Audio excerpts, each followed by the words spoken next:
ജയനും അജയനും ആദർശും office കാര്യങ്ങളെക്കുറിച്ച് സംസാരിക്കുകയാണ്. ജയൻ പറയുന്നുണ്ട്, അനി അടിച്ചു കയറി വരികയാണല്ലോ. അവൻ്റെ ബ്രാഞ്ചാണ് ഇപ്പം മുന്നിൽ നിൽക്കുന്നത്. അവന് ഇത്രയും കഴിവുകളുണ്ടെന്ന് എനിക്ക് അറിയില്ലായിരുന്നു എന്ന് ജയൻ പറയുമ്പോൾ ആ സമയം അജയൻ പറയുന്നുണ്ട്, ഞാനും അങ്ങനെ തന്നെയാണ് കരുതിയത്. അവൻ MBA പഠിച്ചത് വെറുതെയാണെന്നാണ് ഞാൻ കരുതിയത്. ഇപ്പോഴെങ്കിലും അതിനെല്ലാം ഫലം കണ്ടല്ലോ എന്നൊക്കെ പറയുകയാണ്. അങ്ങനെ ഒരു നേട്ടം അവനുണ്ടാക്കിയിട്ടുണ്ടെങ്കിൽ അതിനുള്ള പ്രതിഫലം അവന് കൊടുക്കേണ്ടേ? അതുകൊണ്ട് അവന് കുറച്ച് ഉത്തരവാദിത്തം കൂടി ഏൽപ്പിക്കാൻ ഞാൻ തീരുമാനിച്ചു എന്ന് പറയുകയാണ്. അത് കേൾക്കുമ്പോൾ അജയൻ പറയുന്നുണ്ട്, ഇപ്പോൾ തന്നെ ഒരുപാട് പണിയുണ്ട്, ഇനി ഏൽപ്പിക്കണോ എന്ന് പറയുമ്പോൾ അവനെ ഇതുപോലെ ബിസിയാക്കണം. ഇങ്ങനെ ബിസി ആവുമ്പോൾ അവൻ നന്ദുവിനെ കുറിച്ച് ആലോചിക്കില്ല. ഇത് കേട്ടുകൊണ്ടാണ് ജലജ അങ്ങോട്ട് വരുന്നത്. അങ്ങനെ ആദർശ് പറയുന്നുണ്ട്, മലബാറിൽ നമുക്കൊരു ബ്രാഞ്ച് ഉണ്ടല്ലോ, അത് നമുക്ക് അനിക്ക് കൊടുക്കണം. അവിടെ നല്ല മാനേജർമാരുണ്ടല്ലോ, എന്തിനാണ് ആ ഉത്തരവാദിത്തം അനിയെ ഏൽപ്പിക്കുന്നത് എന്ന് ജലജ പറയുകയാണ്. ഇതുപോലെയായിരുന്നു അഭിയും. അവനെല്ലാം കൊടുത്തു, അവസാനം എല്ലാവരും കൂടി അവനെ ജയിലിലാക്കിയില്ലേ എന്ന് പറയുകയാണ് ജലജ. അന്നേരം ജയൻ പറയുന്നുണ്ട്, അവനെ ജയിലിലാക്കിയത് അവൻ്റെ കയ്യിലിരിപ്പ് കൊണ്ട് മാത്രമാണ്. കുടുംബത്തിനും കമ്പനിക്ക് യാതൊരു പ്രയോജനവുമില്ലാത്ത എല്ലാം ചതിയിലൂടെ നേടുന്ന അവന് ഈ ഗതിയില്ലാതെ പിന്നെ എന്താണ് വരേണ്ടത് എന്നൊക്കെ പറയുകയാണ് ജയൻ. എന്നെയും എൻ്റെ മകനെയും പുറംപോക്കുകളായിട്ടാണ് ഇവിടെ എല്ലാവരും കാണുന്നത് എന്ന് ജലജ പറയുന്നുണ്ട്. എന്നാൽ ഒരു കാര്യം കൂടി അപ്പച്ചി കേട്ടോ, അവൻ ജയിലിൽ നിന്ന് തിരിച്ചെത്തിയാലും ഒരു ഉത്തരവാദിത്വവും അവനെ ഏൽപ്പിക്കില്ല. അവൻ ട്രസ്റ്റിൽ അംഗമായതുകൊണ്ട് തന്നെ അവന് തൽക്കാലം ജീവിക്കാനുള്ള പണം കൊടുക്കും. അന്നേരം ജലജ ദേഷ്യപ്പെട്ടിട്ട് എന്തൊക്കെയോ പറയുന്നുണ്ട്.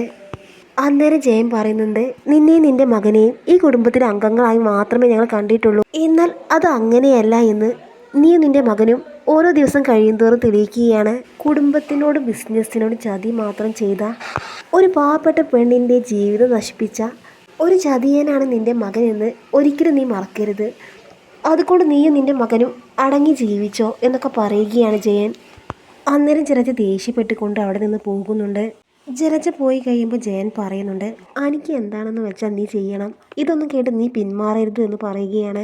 അങ്ങനെ ജലജ ദേഷ്യപ്പെട്ട് പിന്നീട് പോകുന്നത് നവ്യയുടെ റൂമിലോട്ടാണ്. അങ്ങനെ ജലജ നവ്യയോട് പറയുന്നുണ്ട്, മോളറിഞ്ഞോ, ആ ആദർശ് അനിയെ ഇനിയും ബ്രാഞ്ചുകൾ ഏൽപ്പിക്കാൻ പോവുകയാണ്. ഇനി അങ്ങോട്ട് ബിസിനസ്സിൻ്റെ പകുതി ചുമതല അനിക്കായിരിക്കും. അതുമാത്രമല്ല, അഭി ജയിലിൽ നിന്നിറങ്ങിയാലും ബിസിനസ്സിൽ ഒരു കാര്യത്തിൽ അവനെ ഇൻവോൾവ് ചെയ്യിപ്പിക്കില്ല എന്നാണ് പറഞ്ഞത്. ട്രസ്റ്റിൽ അംഗമായത് കൊണ്ട് തന്നെ ജീവിതമാർഗത്തിന് എന്തെങ്കിലും തരും, അങ്ങനെയാണ് അവിടെ സംസാരിച്ചതെന്നൊക്കെ ജലജ പറയുമ്പോൾ, ട്രസ്റ്റിൽ അംഗമായിട്ടും അഭിയോട് എന്താണ് ഇങ്ങനെ ചെയ്യുന്നത്, എന്നിട്ടും അവരെന്തിനാണ് ഇങ്ങനെ ചെയ്യുന്നതെന്ന് ചോദിക്കുമ്പോൾ, ഞാൻ പറഞ്ഞില്ലേ മോളെ, ഞങ്ങളിവിടെ പുറംപോക്കാണ്. ഞാനിവിടെ വന്നതിന് ശേഷം ഓരോരുത്തർ ഓരോ രീതിയിൽ വിവേചനം കാണിക്കാൻ തുടങ്ങിയതിന് ശേഷമാണ് എൻ്റെ സ്വഭാവം മാറിയത്. അന്നേരം നവ്യ പറയുന്നുണ്ട്, നയനയോട് എനിക്ക് വലിയ ദേഷ്യമാണ്. അവൾ നന്ദുവിനോട് പറഞ്ഞിരുന്നെങ്കിൽ അഭി ഒരിക്കലും ജയിലിലാവില്ലായിരുന്നു. അതുകൊണ്ട് നയനയോട് എനിക്ക് നല്ല ദേഷ്യമുണ്ട് എന്നൊക്കെ പറയുകയാണ് നവ്യ. ആ സമയം ജലജ പറയുന്നുണ്ട്, എന്നെ ഈ അവസ്ഥയിൽ എത്തിച്ചത് ഏട്ടത്തിയാണ്. അവളാണ് നയനയെ നിയന്ത്രിക്കുന്നത്, അതുകൊണ്ടാണ് നയന ഇങ്ങനെയായത് എന്നൊക്കെ പല കാര്യങ്ങളും ജലജ പറയുന്നുണ്ട്. എന്തായാലും നയനയ്ക്കിട്ട് നല്ലൊരു പണി കൊടുക്കണം, ഇന്ന് തന്നെ മോൾക്കത് അറിയാൻ പറ്റും. എന്തായാലും മോൾക്ക് സന്തോഷിക്കാനുള്ള വക ഞാൻ ഇന്ന് തന്നെ തരാമെന്ന് പറഞ്ഞുകൊണ്ട് ജലജ അവിടെ നിന്ന് പോവുകയാണ്. പിന്നീട് കാണിക്കുന്നത് അനിയെയാണ്. അനി നന്ദുവിനെ വിളിക്കുന്നുണ്ട്.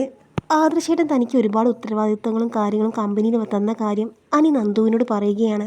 അന്നേരം നന്ദു പറയുന്നുണ്ട്, ഞാനാണ് നിന്നോട് കമ്പനിയിൽ പോയിട്ട് കാര്യങ്ങളെല്ലാം നോക്കി നടത്താൻ പറഞ്ഞത്, അതെനിക്ക് അറിയാവുന്ന കാര്യമല്ലേ എന്ന് അനി ചിരിച്ചുകൊണ്ട് പറയുന്നുണ്ട്. അങ്ങനെ അനി പറയുന്നുണ്ട്, ഇതിൻ്റെ പേരിൽ ഞാനൊരു പാർട്ടി വയ്ക്കുന്നുണ്ട്, എനിക്ക് ഏറ്റവും സന്തോഷമുള്ള നിമിഷമാണ്.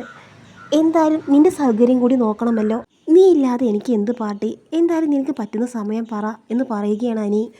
അന്നേരം അനി പറയുന്നുണ്ട്, നിൻ്റെ വിവാഹം മുടങ്ങിപ്പോയത് കൊണ്ട് തന്നെ ഇനി അടുത്ത കാലത്തൊന്നും അതുണ്ടാവില്ല, അതിൻ്റെ ഒരു സന്തോഷം എനിക്കുണ്ട് എന്ന് പറയുകയാണ്. ഒന്നെന്തായാലും മുടങ്ങിപ്പോയി, ഇനി അടുത്തത് എപ്പോഴാണ് വരിക എന്ന് പറയാൻ പറ്റില്ല എന്ന് നന്ദു പറയുമ്പോൾ, അത് നമുക്ക് ഒരുമിച്ച് നേരിടാം എന്ന് അനി പറയുന്നുണ്ട്. അങ്ങനെ അനി നേരെ പോകുന്നത് ഓഫീസിലോട്ടാണ്. അനിക്ക് ബിസിനസ്സിൽ പ്രൊമോഷൻ കിട്ടിയത് കൊണ്ട് തന്നെ ഓഫീസിലെ സ്റ്റാഫുകളെല്ലാവരും കൂടി അനിക്ക് ബൊക്ക കൊടുത്ത് സ്വീകരിക്കുകയാണ്. അങ്ങനെ അനിക്ക് വളരെ സന്തോഷമാകുന്നുണ്ട്.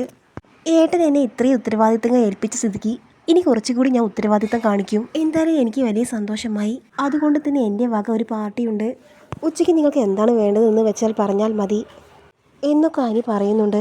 ഇതേ സമയം അനന്തപുരിയിൽ പിന്നീട് കാണിക്കുന്നത് ദേവയാനിയാണ്. അങ്ങനെ ദേവയാനി നയനയ്ക്ക് എടുത്തു വെച്ച ജ്യൂസിൽ വിഷം കലർത്തുകയാണ് ജലജ. അങ്ങനെ വിഷം കലർത്തിയ ജ്യൂസുമായി ദേവ്യാനി നയനയുടെ റൂമിലോട്ട് പോവുകയാണ്. അങ്ങനെ ദേവ്യാനി നയനയോട് ജ്യൂസ് കുടിക്കാൻ പറയുകയാണ്. ഇപ്പോൾ വേണ്ട, കുറച്ച് കഴിഞ്ഞിട്ട് കഴിക്കാമെന്ന് നയന പറയുന്നുണ്ട്. ഇത് ABC ജ്യൂസാണ്, എന്തായാലും കുടിക്കണമെന്ന് ദേവ്യാനി പറയുന്നുണ്ട്. അങ്ങനെ ജലജ പുറത്തു നിന്ന് ഇതെല്ലാം കാണുന്നുണ്ട്. അങ്ങനെ നയന ജ്യൂസ് പിടിച്ചുകൊണ്ട് എന്തൊക്കെയോ ആലോചിക്കുന്നുണ്ട്. ഞാൻ എന്തായാലും ജ്യൂസ് കുടിച്ചോളൂ എന്ന് കരുതി ജലജ അവിടെ നിന്ന് പോകുന്നുണ്ട്. ആ സമയം ചന്തുമോൾ അങ്ങോട്ട് വരുന്നുണ്ട്. ചന്തുമോളോട് ജ്യൂസ് കുടിക്കാൻ ഞാൻ ആവശ്യപ്പെടുകയാണ്. എനിക്ക് വേണ്ട, അത് കുഞ്ഞുവാവയ്ക്കുള്ളതല്ലേ, കുഞ്ഞുവാവ കുടിച്ചോട്ടെ എന്ന് ചന്തുമോൾ പറയുന്നുണ്ട്. മോളെ, കുഞ്ഞുവാവയോട് ഞാൻ ചോദിച്ചു, കുഞ്ഞുവാവ ചന്തുമോൾക്ക് ജ്യൂസ് കൊടുക്കാൻ പറഞ്ഞു എന്ന് ഞാൻ പറയുകയാണ്. അങ്ങനെ ദേവ്യാനി നേരെ കിച്ചണിലേക്ക് പോവുകയാണ്. അങ്ങനെ ദേവ്യാനി പറയുന്നുണ്ട്, നയനയുടെ കാര്യം ആലോചിക്കുമ്പോൾ എനിക്ക് വലിയ വിഷമമുണ്ട്. അത് കേട്ടുകൊണ്ടാണ് ഞാൻ അങ്ങോട്ട് വരുന്നത്. അമ്മ ആ കാര്യത്തിൽ വിഷമിക്കേണ്ട, എനിക്ക് തന്ന ജ്യൂസ് ഞാൻ മുഴുവൻ കുടിച്ചിട്ടുണ്ട് എന്ന് പറയുകയാണ് നയന. അന്നേരം ജാനകി പറയുന്നുണ്ട്, മോൾക്ക് എന്താണെന്ന് വെച്ചാൽ പറഞ്ഞാൽ മതി, ഞാൻ ഉണ്ടാക്കിത്തരാം എന്ന് പറയുകയാണ്.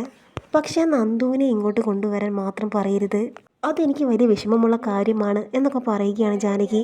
അന്നേരം വിഷമത്തോടു കൂടി ദേവ്യാനി നയനയും പരസ്പരം നോക്കുന്നുണ്ട്. ആ സമയം നയന പറയുന്നുണ്ട്, അങ്ങനെ ഒരു കാര്യം ഞാൻ മനസ്സിൽ നിന്ന് എടുത്തു കളഞ്ഞു, ഇനി ഒരിക്കലും അങ്ങനെ ഒരു കാര്യം പറയില്ല, പേടിക്കേണ്ട എന്ന് പറയുകയാണ് നയന. അങ്ങനെ ജലജ നേരെ നവ്യയുടെ റൂമിലോട്ട് പോകുന്നുണ്ട്.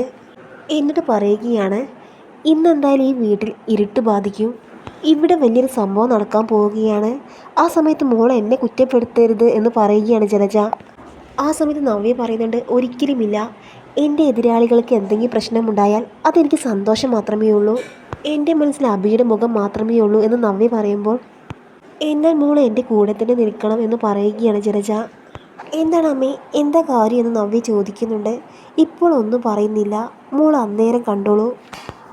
അന്നേരം നവ്യ ചോദിക്കുന്നുണ്ട്, അമ്മ എനിക്കൊരു സംശയമുണ്ട്, ഞാൻ പലപ്പോഴും സംസാരിക്കുമ്പോഴും ആദർശിൻ്റെ ഭാഗത്ത് തെറ്റില്ല എന്ന് ഇവിടെയുള്ളവർ പറയാറുണ്ട്, ഇനി ആദർശിൻ്റെ തെറ്റുകാരനല്ലെങ്കിലോ എന്ന് നവ്യ പറയുന്ന സമയത്ത്, അത് അവനെ രക്ഷിക്കാൻ വേണ്ടി അവർ മനഃപൂർവ്വം പറയുന്നതാണെന്ന് ജലജ പറയുകയാണ്.